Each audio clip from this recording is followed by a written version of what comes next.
Bonjour à tous, je suis très heureux de vous parler aujourd'hui. I'm really very happy to be here today because I would like to speak of the town we can imagine tomorrow, the future towns, the ones we've been talking about, the ones we've just seen. And I think this is fantastic because we have tons of ideas cropping up, new technologies appearing, new shapes, new concepts of towns emerging. And here I am today with you because I would like to talk about that. The town, the future town, what is it about? This is something we all discuss. Why do we want future towns? We want towns for inhabitants, for people who are going to live in these towns, services, networks, equipments. All this is what we need for our inhabitants. Now, the question I'm addressing is it a town with or for? And I think that it makes all the difference. We're not only reshaping towns for people, but we have to reshape towns with people. That means that it's another set of mind. It's another way of imagining what the town will be like, because people will really feel that they belong to the town and that the town is their town, that the district they live in is their district, even though they're not used to that. A district is a place where they can do things. And I think that this proposal is something really new. That means that people are starting to be involved in the governance and the management of their own towns and cities.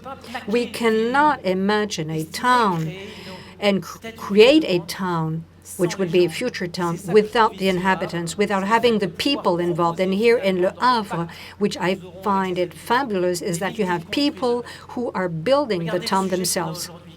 Now, just look at what we're talking about today. Refugees, for instance, this is a dramatic problem, but we have made the right decision. We're going to receive 24,000 persons who are coming to France. How are we going to shelter all these people? Do we have options? We have refugee centers, we have hotels. Let's face it, well, we're going to have to put these people in hotels, and we're going to try to help them. Now, there's another solution which I think could also be very useful. It's a project of an association which is called SINGA, and it's a project which is called Calma. That means like if you were at your place, like being home, like being home. And this is what I want to say, is that this project means that refugees who come with their family or come on their own will stay for a month or 3 weeks in an apartment or in a room, but they will have very specific rules they will have to abide by. But this will be a kind of commitment of the refugee who will have to stick to the rules, but also commitment of the people who rent or give these rooms, because that means that you're going to share something which is a common asset. And I think that this is what is going to reinforce our towns. It's going to be more than just having refugees coming and putting them into specific centers. This is a very important aspect of what we can do for our future cities. Now, another aspect concerns waste generated by consumption.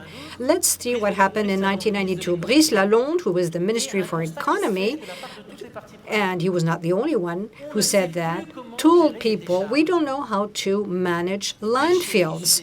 What about the waste coming from all the wrappings and packagings and so on? What can we do to manage all this waste? In such cases, what happens? Usually the state decides that there will be an additional tax and that there will be an administration in charge of waste. Well, we pay the tax, and then we're just not involved anymore in the management of waste, because we say, well, if we're paying a tax, why should we bother? Why should we be worried?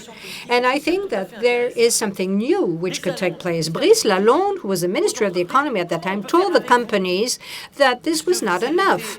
And he said, if you are producing waste because you need all these packagings, what can we do so as to avoid having so much waste?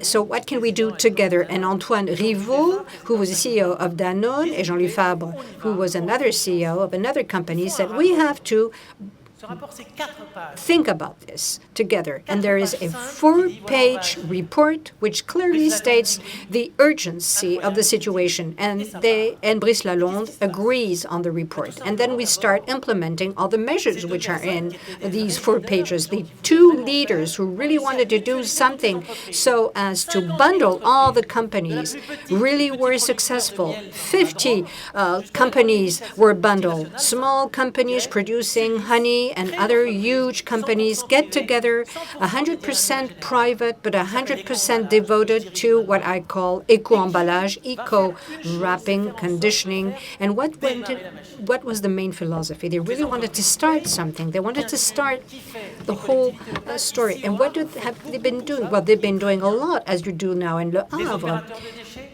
For instance, people who are in charge of managing landfills and waste and purification stations are working together. And this is something which is a wonderful result, because what happens today, each stakeholder is really involved and is not getting rid of the problem and saying that I pay taxes, that's enough. Each stakeholder is really involved throughout the whole chain. This means that we have a lot of energy fueled. 7 billion euros have been invested in the specific selective waste management process. Each time you have waste in the yellow bin, that means it's going to be recycled. It can go to other countries. No, 93% has been recycled in France, thanks to all these operators who are working on waste recycling and who are really investing all their energy so as to avoid having more waste produced.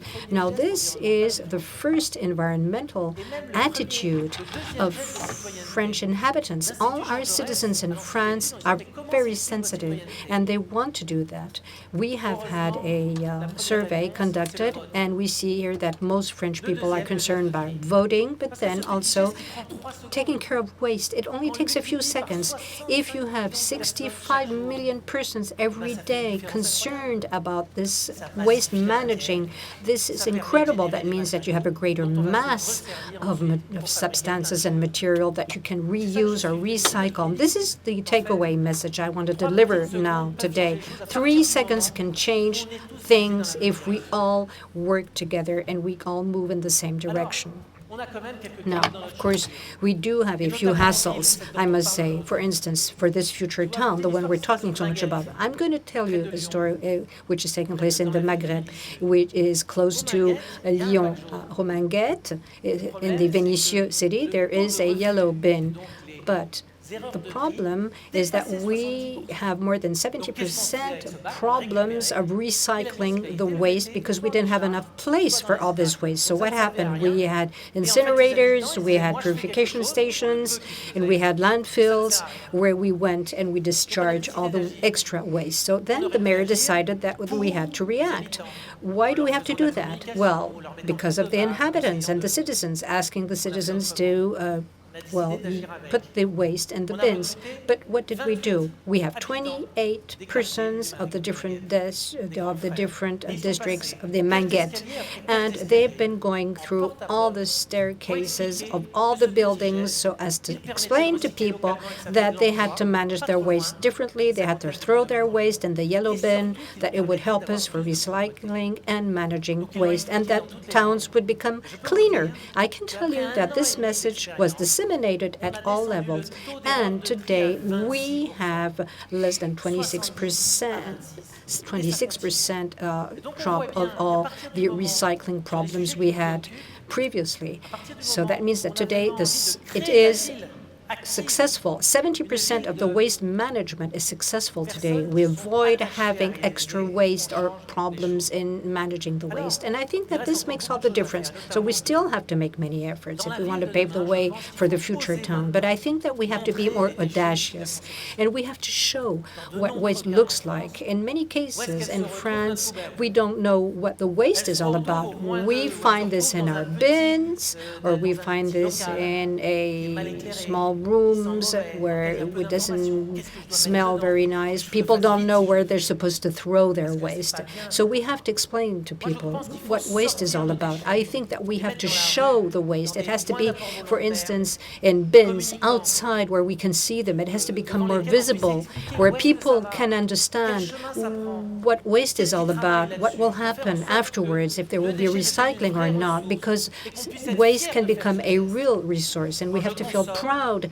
of managing our waste. If we're consumers, we also have to be recyclers. We have to know how we can restrict and mitigate the environmental impact of waste. Therefore, I think that we have to have towns where we can see waste, where all these approaches are visible, and how we can avoid having environmental impact of waste. Now, the other approach or the other suggestion would be the one concerns inertia. In London, we have a wonderful experience going on. We have a municipal or town brigade which finds people, but we also have environmental group of persons who comes to see you and who congratulates you if you've been doing your waste recycling well. If you've been throwing the waste in the right bin, that means that this kind of brigade or environmental brigade makes sure that you are doing the things in the right way, and they congratulate you for that. And there can be, of course, a reward. It can be a civic reward or a financial reward. I think that this is the way you can have people feel better, because if you do the right thing and people congratulate you for that, then you feel better. It fuels more energy, and it's always a way of making things more visible.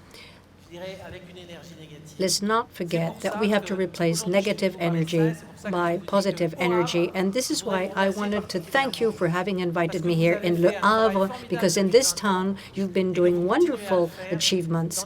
And I think that you're still doing this in urban areas which are very sensitive, but where there are real good results. And thank you to all of you.